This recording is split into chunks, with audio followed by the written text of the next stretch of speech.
হরে কৃষ্ণ সমবেতা গৌর ভক্তবৃন্দ, Facebook, YouTube যেখান থেকেই দেখছো না কেন, আপনারা এই গুরুত্বপূর্ণ কথাটা শ্রবণ করে যান। আমার হাতে আছে শ্রীমদ্ ভাগবত গীতা আর আছে শ্রীমদ্ ভাগবতম প্রথম স্কন্ধ। তো আমি আপনাদেরকে বিস্তার ভাবে বুঝবার, জানবার সম্পূর্ণভাবে চেষ্টা করছি। তো আমি যখন এই জায়গায় আসিনি তখন আগে কেমন আমি ছিলাম, ঠিক আছে?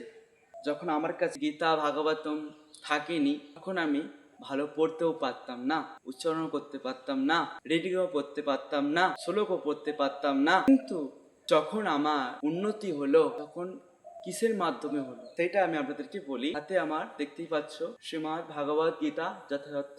যখন শ্রীমদ্ ভাগবত গীতা আমি নিলাম তখন থেকে আমি জানতাম না, কিন্তু তার সত্ত্বেও আমি ভুলও পড়ার চেষ্টা করে যাচ্ছি 2 বেলা 3 বেলা টাইম দিচ্ছি, দিতে দিতে দিতে দিতে এক সময় কি হলো, আমি তখন পড়তেও পারছি। তারপর শ্রীমদ্ ভাগবতম 8,000 টাকা দিয়ে নিলাম।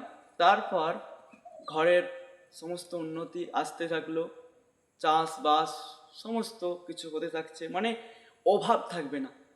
আপনারাও ভগবত গীতা নিন আর নিজের জীবন সার্থক করুন। হরে কৃষ্ণ।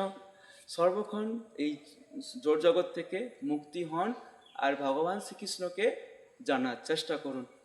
আমি আপনাদেরকে এইটুকুই বললাম।